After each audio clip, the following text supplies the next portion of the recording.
Olá, amigos e estudantes da lição da Escola Sabatina. Nós estamos aqui para mais um estudo, hoje, 2 de outubro de 2020. Nós estamos encerrando uma lição da Escola Sabatina, a primeira do trimestre, que tem o seguinte tema: Educação no Jardim do Éden. E eu e você passamos a semana vendo o Jardim do Éden como uma sala de aula, 2 alunos muito interessados, muito inteligentes, e o mestre de todos os mestres do universo, o nosso Deus e Pai, o nosso Senhor Jesus Cristo e Deus Espírito Santo, orientando o Santo Par sobre as virtudes do caráter de Deus, sobre a natureza e sobre o propósito da vida dada por Deus aos seus filhos. Convido você para orarmos. Eterno Salvador, louvamos o Teu nome pela oportunidade de estudarmos a Tua Palavra. Oramos pedindo-Te a Tua iluminação para compreendermos o estudo de hoje, que seja para o crescimento da nossa fé em Teu Filho Jesus. Em nome dele oramos. Amém. Muito bem, a lição ela dá abertura ao estudo dizendo assim: na verdade, o comentário do estudo de hoje, ele é praticamente todo um texto tirado do livro Patriarcas e Profetas, página 50 e página 51. A autora é Ellen White, que nós já apresentamos aqui para você como profetisa de Deus, reconhecida pela Igreja Adventista do Sétimo Dia, e esse livro você pode lançar a mão dele no site cpb.com.br, porque é um livro que realmente fala de relatos extraordinários a respeito de textos bíblicos. Vale a pena examinar um livro dessa ordem, certo? Então, o estudo bíblico de hoje, ele é basicamente o texto descrito nessas 2 páginas de Patriarcas e Profetas, 50 e 51, e começa assim: o santo casal não era apenas formado por filhos sob o cuidado paternal de Deus, mas alunos recebendo instrução do sábio Criador. Há de se fazer uma diferenciação aqui, não é isso? Eu e você, quando estamos na sala de aula, nós temos obrigações e privilégios, e o nosso mestre também, e nós devemos obediência, solenidade, reverência aos nossos instrutores, sejam de forma eclesiástica ou de forma acadêmica, secular, como normalmente falamos, né? Eram visitados pelos anjos, e aqui começa a chamar a atenção no final do estudo da semana, uma informação que às vezes a gente divulga pouco, porque a gente recebe pouco também. Eram visitados pelos anjos e podiam ter comunhão com seu Criador, sem nenhum véu de separação. Estavam cheios de vigor proporcionado pela árvore da vida, e sua capacidade intelectual era só um pouco menor do que a dos anjos, criaturas também. Os mistérios do universo visível, maravilhas daquele que é perfeito em conhecimento, como Jó escreveu lá no capítulo 37 do seu livro, conferiam-lhes uma fonte inesgotável de instrução e prazer. Veja bem, as aulas naquela sala de aula no Jardim do Éden eram prazerosas. Você pode ser que consiga lembrar da sua carreira acadêmica, se você ainda está vivendo uma carreira acadêmica, seja lá em qual for a fase, a série, possivelmente você tem uma disciplina que seja para você um prazer estudá-la. Você tem mais identidade, facilidade de aprender e tal, e estudar deixa de ser um fardo ou apenas uma obrigação, mas um privilégio, uma oportunidade. E para estes 2 alunos, receber aulas do nosso Senhor Deus diretamente sobre assuntos do universo e da natureza era para eles extremamente prazeroso. Olha que coisa interessante esse comentário. Eles interagiam com as folhas, flores e árvores, aprendendo de cada uma os segredos da sua vida. Adão estava familiarizado com cada criatura vivente. Por quê? Porque ele as nominou, cada uma. Desde o poderoso Leviatã, que brinca nas águas, até a menor criatura que flutua à luz do raio do sol. Todas essas criaturas vivas receberam seu nome a partir da boca de Adão. Adão os avaliou, os observou e entregou a eles um nome que tem identidade com a função e com as características desses animais. Aqui vem dizendo assim o comentário: em cada folha na floresta ou pedra nas montanhas, em cada estrela brilhante, na terra, no ar e no céu, estava escrito o nome de Deus. Veja que coisa extraordinária, uma natureza que dá a identidade do seu Criador todo o tempo. Curiosamente, até hoje ainda é assim.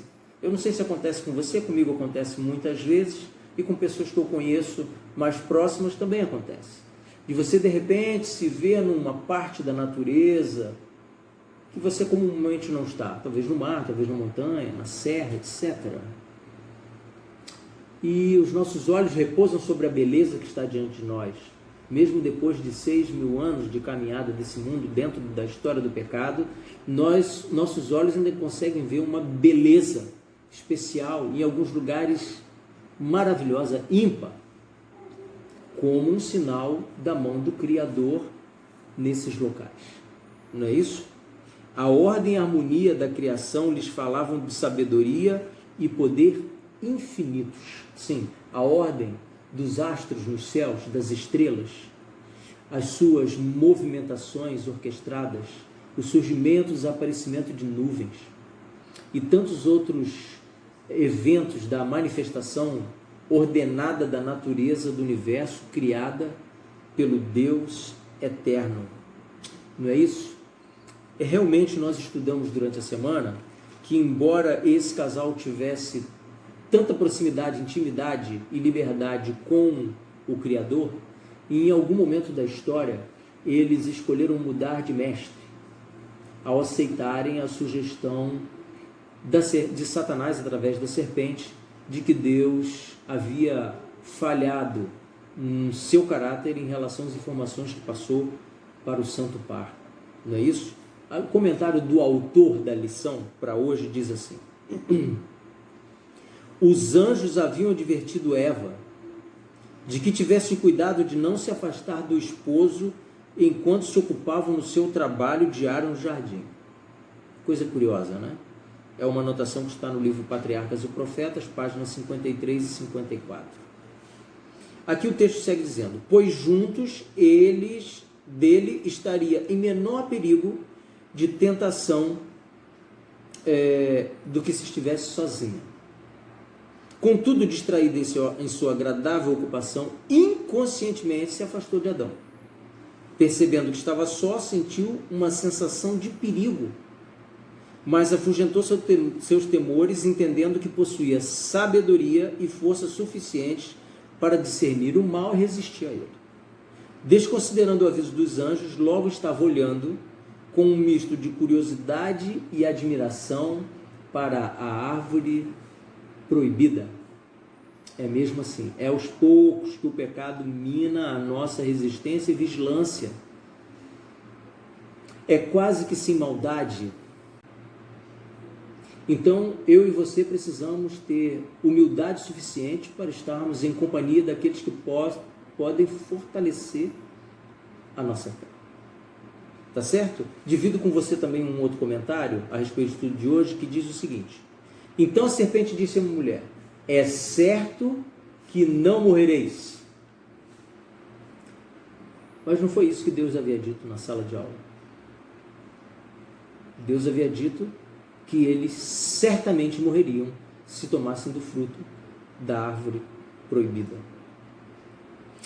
O diabo afirmou que, ao comer do fruto dessa árvore, Adão e Eva atingiriam uma esfera mais elevada de existência e entrariam para um campo mais vasto de conhecimento. Veja, o que Satanás usa contra Adão e Eva, a princípio contra Eva, diante da árvore proibida, é o mesmo sentimento que teve ele, Lúcifer, nos céus, ao querer estabelecer, como está escrito no livro dos profetas do Antigo Testamento, especialmente em Isaías, que ele subiria até acima das estrelas do céu e lá estabeleceria o seu reino e seria semelhante ao Altíssimo. Lúcifer cobiçou essa posição e ele implantou esse mesmo chip da cobiça no coração incauto de Eva. E ela cobiçou receber uma gama de conhecimento que, segundo a serpente, era exclusiva de Deus e Deus estava escondendo do Santo Par. Sim, veja bem, aqui não tem uma pedra preciosa aqui não tem um monte de dinheiro, não existem roupas com grife, não existem automóveis importados, nem casarões e mansões para que os olhos saltem do rosto na direção da cobiça daquilo que se vê. Não. O que Eva tinha de parâmetro era exatamente a gama extraordinária de conhecimento que ela vinha recebendo na sala de aula do Mestre Jesus. Não era pouca coisa, não era algo desprezível, pequeno, não era. Mas essa quantidade de informação e de saber que Eva havia recebido junto com Adão na sala de aula foi base para que ela cobiçasse mais do que vinha recebendo e ainda colocar em xeque o caráter de Deus, se ele estava ou não escondendo alguma coisa dela e do seu marido. Está estabelecido aqui uma cisma, um grande problema, um desentendimento por desconfiança e quebra da fidelidade. Foi esse mesmo sentimento que nasceu no coração de Eva e a fez tomar do fruto e comê-lo. Um ato de desobediência que a princípio aos nossos olhos pode parecer pueril, mas simbolizava a renúncia da submissão a Jesus Cristo como seu guia. Quando você abre a Bíblia no livro de Hebreus, no capítulo 7, no verso 17, você lê aqui o seguinte: obedecei aos vossos guias e sede submissos para com eles, pois velam por vossa alma como quem deve prestar contas, para que façam isto com alegria e não gemendo, porque isto não aproveita a vós outros. E ainda no verso 24 do mesmo capítulo 13 de Hebreus, você lê o seguinte: saudai todos os vossos guias, bem como todos os santos. Está aqui o autor do livro se referindo aos convertidos ao Evangelho de Jesus, que estavam tendo acesso a essa carta. E aqui o verso termina: os da Itália, ou seja, os santos, os convertidos ao Evangelho de Jesus, vos saúdam. Não é isso? Veja que coisa interessante. Nós somos aconselhados a reverenciar aqueles que nos guiam, porque foram postos nessa posição de nossos dirigentes por autorização e vontade de Deus, para zelarem por nossa saúde espiritual, para intercederem por nós e para nos apresentarem diante de Deus como parte do rebanho de Jesus Cristo. Aqui, quando nos reportamos para o Éden, Deus é o cuidador da humanidade, Adão e Eva. E a obediência ao seu guia direto, que era Jesus Cristo, faltou no coração dessas duas criaturas como resultado da cobiça, da desconfiança, da infidelidade diante da proposta de Satanás. Eu e você precisamos pensar nesse evento com carinho, com atenção e com oração, porque é mesmo de forma infantil, às vezes, pueril e até inocente, que o pecado tem nos abordado na direção de nos levar a atos, como dizem muitos por aí, não tem nada a ver, não é isso? Que nos levam para longe do nosso guia eterno, Jesus Cristo. Vou encerrando o estudo de hoje por aqui, agradecido porque você esteve comigo, te convidando mais uma vez, se você ainda não assinou este canal, faça a sua inscrição, Lições da Bíblia Davi Santos, marque o sino, dê o teu like nesse vídeo, se você gostou, é claro, e compartilhe com tantas pessoas quantas você achar ideal, tá certo? Se você gostou desse vídeo, pessoas que você conhece poderão gostar também. Eu encerro com a bênção, esperando você aqui amanhã, sábado, dia 3, para iniciarmos uma nova semana, uma nova sequência de estudo, embora a semana esteja terminando amanhã. Ok? Deus te abençoe, fica na paz de Jesus. Amém.